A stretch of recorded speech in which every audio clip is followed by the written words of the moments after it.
Kama unamtegemea Mungu usipite hii. Asante Mungu kwa wema na fadhili zako, wema ulioutenda maishani mwangu, hakika ni mkuu. Haleluya, jina la Bwana lipewe sifa. Tazama, sasa hivi ni majira ya usiku, giza limeshatanda. Na ukimtegemea Mungu penye giza atakuwekea nuru, penye giza patapatikana mwanga. Haleluya. Jina la Bwana lipewe sifa. Ninatambua wewe unayenitazama kwa saa huu, majira haya, neema ya Mungu iko na wewe, ndio maana umeweza kunitazama saa huu. Maana kuna wengine kuifikia tu hii siku ya leo kwao imekuwa ni vigumu zaidi, lakini wewe ndugu yangu umeweza kuifikia siku ya leo. Hakika Mungu ni mwaminifu. Hebu chukua muda wako, dakika zako chache, kumwambia Mungu asante kwa wema na fadhili zako ulizoweza kunitendea, kwa sababu kuna wengine walitamani waweze kuiona siku ya leo lakini wameshindwa. Wewe ndugu yangu umeweza kuiona. Je, unaweza kaniambia wewe ni nani mbele za Mungu?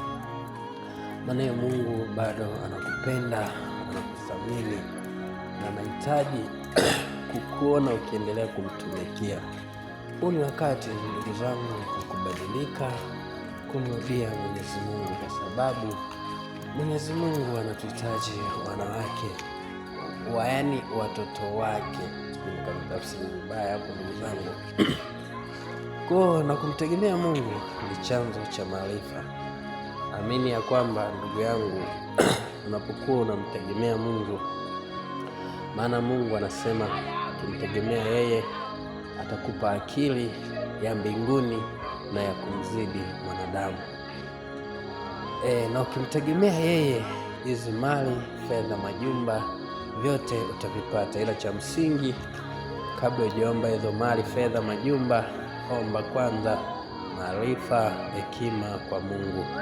Ukikupa hivyo, atakapokupa hivyo vingine vyote utavipata kwa wakati. Mungu anatupenda ndugu zangu. Mwambie Mungu asante kwa kuweza kunifikisha siku ya leo, kwa kuweza kunifanya niwe hai mpaka jioni ya leo. Na muombe Mungu waliokuwekea giza mbele yako kukaweze kuwa na nuru, wanaotamani uferi katika maisha yako wakaone wakifanikiwa, na neema ya Mungu ikaweze kukufunika, neema ya Mungu ikaweze kukutakasa, asiweze kukuacha popote unapokuwa. Muombe Mungu akupe uzima tele kama ulivyo sasa, na wakati ujao aendelee kukujalia ukiwa hivyo hivyo. Neema ya Mungu ikae pamoja nao. Najua kuna wengine mnapuuza ujumbe kama hizi, zinaonekana ni za kawaida, lakini ni ujumbe nzuri sana. Mungu ni mwaminifu, anatumia kila njia ili kuwakomboa wengi waliopotea, wengi walio kwenye njia ya uovu, wengi walioingia kwenye mashimo pasipo kujua. Ndugu yangu, huu ni wakati wako wewe wa kubadilika. Inawezekana unapitia changamoto za kimaisha. Ninamwamini Mungu kwa yeye ni mwaminifu na anatenda kila wakati. Amini kwamba changamoto unazozipitia katika maisha yako, kimkabidhi Mungu maisha yako, basi changamoto zote katika maisha yako zitaisha. Mungu ni mwaminifu, anatupenda, anatuthamini. Niwatakie usiku mwema na usiku uliobarikiwa. Penye giza ukaone nuru sasa. Mungu aweze kuwa pamoja na wewe kuanzia leo mpaka kuendelea. Machache haya nayakabidhi kwa jina la Yesu, nikisema na kuamini. Amen. Goodbye my friend, my father, my mother. Niwatakie wakati mwema.